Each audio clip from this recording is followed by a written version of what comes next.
መጽሐፍ ቅዱስ ለብዙ ዓመታት የአያሌ ጸሐፊዎችን አስተሳሰብና ትኩረት የያዘ መጽሐፍ ነው። ታላላቅ ደራሲያን ታሪኮቹንና አባባሎቹን በየጊዜው ሲጠቅሱ ኖረዋል። በየትኛውም ትልቅ ከተማ ያሉት መጽሐፍ ቅዱስ በሙሉ ተቃጥለው ቢወድሙ በየቤተ መጻሕፍቱ መደርደሪያ ላይ ካሉ ልዩ ልዩ መጽሐፍ ጥቅሶቹን ብቻ በማሰባሰብ የመጽሐፍ ቅዱስን ዋና ዋና ክፍሎች እንደገና አዋቅሮ መጽሐፍ ማውጣት ይቻላል። መጽሐፍ ቅዱስ አቻ የሌለውና ልዩ ትኩረት የሚሻ መጽሐፍ ነው። እግዚአብሔር ራሱን ለሰው ያስተዋወቀው በመጽሐፍ ቅዱስ ነው። ክርስቲያኖች መጽሐፍ ቅዱስን ማንበብ ቸል ሊሉት የሚገባ ነገር አይደለም። ሕይወታችንን በእግዚአብሔር መንገድ ለመምራት ትክክለኛውን ክርስቲያናዊ አኗኗር ለመኖር መጽሐፍ ቅዱስን ማንበብና ማጥናት ግድ ይለናል። የእግዚአብሔር ቃል የሚያስተምረን የሚመግበን ሰው ያስፈልገን ይሆናል።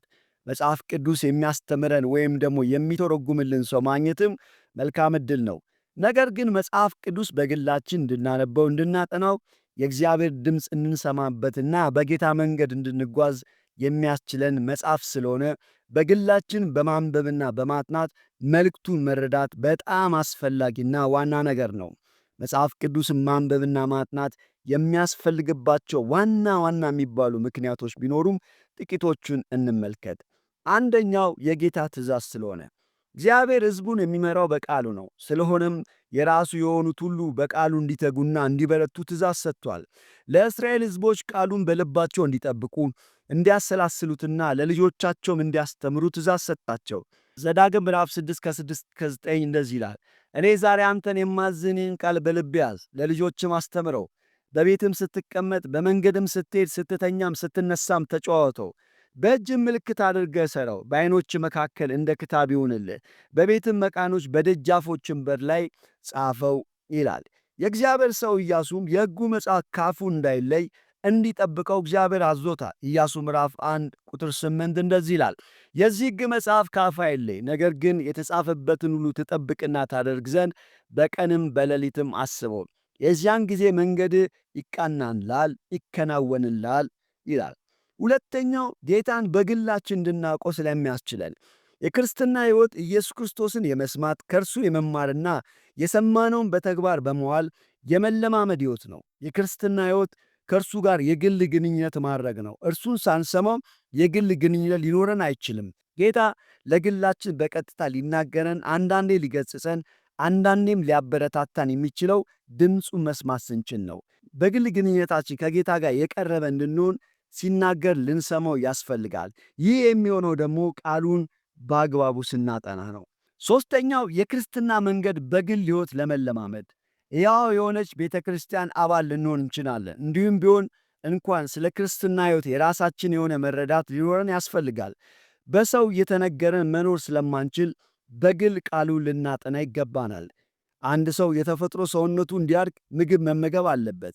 ይህን የሚያደርገው በሰው ጉርሻ ሊሆን አይችልም። ሁልጊዜ በሰው ጉርሻ የሚኖር ሰው አእምሮ ያልበሰለ ወይም አእምሮ ሳይዳብር የተወለደ ሰው ነው።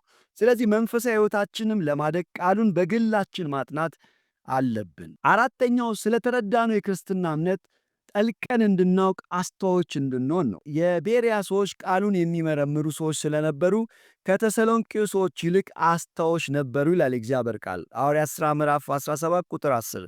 ይህ በእምነት ጸንቶ ለመቆምና በሚመጣው ነፋስ ሁሉ ላለመወሰድ ይጠቅማል። የተሰሎንቄ ሰዎች ጳውሎስ ያለውን ሁሉ የተቀበሉ ናቸው። የቤርያ ሰዎች ግን ይህ እውነት ይሁን ብለው ዕለት ዕለት ቃሉን ይመረምሩ ነበር። ስለዚህም ከተሰሎንቄ ሰዎች ይልቅ አስተዋዮች ነበሩ። እግዚአብሔርን ቃል በትክክል ባለመረዳት ቃሉ የማይለውን እንዳንል በግል ቃሉን ማጥናት በጣም ያስፈልጋል። በተረዳንበት እምነት ጸንተን መቆም የሚያስችለን በልባችን የተሰወረ ቃል ሲኖር ነው። አምስተኛው ራሳችንን ከስህተት መጠበቅ። ጌታ ኢየሱስ ትንሣኤ ሙታን የለም የሚሉ ሰዱቃውያንን መጽሐፍትና የእግዚአብሔርን ቃል አታውቁምና ትስታላችሁ አላቸው። ማቴዎስ ምዕራፍ 22:29። ብዙዎቹ የእግዚአብሔርን ቃል ካለማወቃቸው የተነሳ ስተው ከሕይወት ጎድለዋል። ብዙ የሚያስት ነገር በበዛበት ዘመን ስለምንኖር ቃሉን በማጥናት ራሳችንን ከስህተት ልንጠብቅ ይገባናል። በሕይወት ፈተና ውስጥም የጠራውን የእግዚአብሔር አሳብ ፍቃድ ለማወቅ ቃሉ ያስፈልገናል። ይህንንም ከጌታ ኢየሱስ ሕይወት እንማራለን። ጌታ ኢየሱስ ሰይጣን ሲፈትነው ሁሉን የመለሰው በተጻፈው ቃል ነበር። ሉቃስ ምዕራፍ 4:13። ዛሬ በዙሪያችን ብዙ የምንሰማው እውነት የሚመስል ነገር ቢኖርም ትክክለኛ የሆነውን ለመረዳት ቃሉን እንደሚገባ ልናጠናውና ልናውቀው ያስፈልጋል። ስድስተኛው ለተሐድሶ በግል ሕይወታችን፣ በቤተ ክርስቲያን፣ በኅብረተሰብና በሀገር ላይ ተሐድሶ እንዲመጣ ካስፈለገ ቃሉ ያስፈልገናል። ቃሉ በሌለበት ተሐድሶ የለምና ነው። ዛሬ ላይ መጽሐፍ ቅዱስን እንዳናጠና የሚያደርጉን ብዙ ምክንያቶች አሉ። መጽሐፍ ቅዱስን ማጥናት በብዙዎቹ ዘንድ በአንዳንድ አብያተ ክርስቲያን ጭምር ዋና ተደርጎ አለመያዙ አንዱ ምክንያት ነው። ይህም በግል ልምምዳችን ላይ ተጽዕኖ እንዲኖረው ያደርጋል። ቤተ ክርስቲያን ትኩረት ያልሰጠችበት ጉዳይ ሰዎች ትኩረት ለመስጠት ይቸገራሉ። በተጨማሪ ስንፍና፣ ቸልተኝነት፣ ራስን መግዛት አለመቻል፣ ዲሲፕሊን ማጣት፣ ከሌሎች በመስማት መኖር፣ ስለለመድንና ጊዜ ማጣት የመሳሰሉት ሁሉ እንደ ምክንያት ልንወስዳቸው እንችላለን። መጽሐፍ ቅዱስን ማንበብ መንፈሳዊ ጉዳይ ስለሆነ የጠላት ውጊያ እንዳለበት መዘንጋት የለብንም። ስልት የመጽሐፍ ቅዱስ አጠናን ዘዴ አለማወቅም ትልቁ ችግር ነው።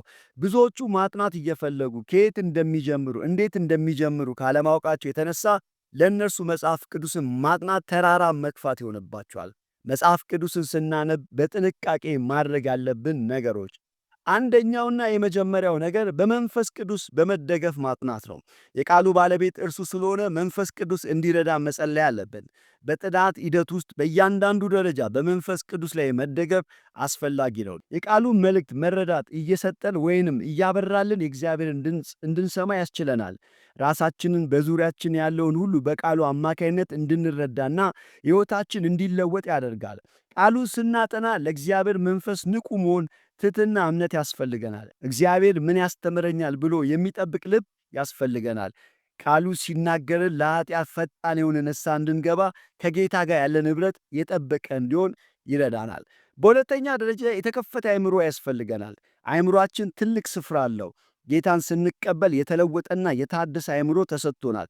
ስለዚህ አእምሮአችን ንቁ አድርገን በማስተዋል የእግዚአብሔርን ቃል ልናጠና ይገባል።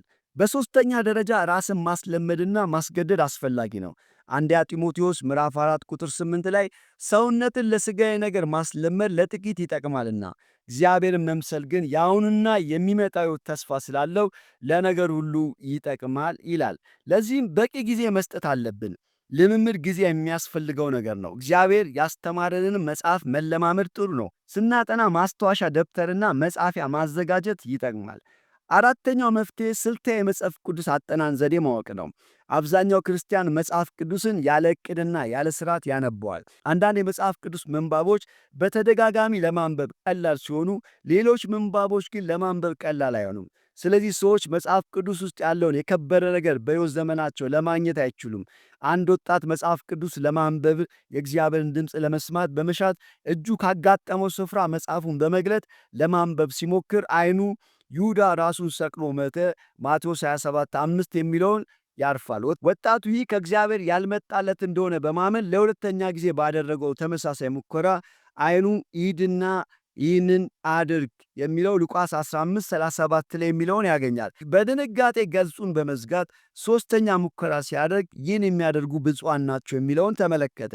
ይህ ምሳሌ የሚያሳየን መጽሐፍ ቅዱስን ስልታዊ ባለው መንገድ የማያጠና ሰው በተሳሳተ መንገድ ሊረዳው የሚችል መሆኑን ነው።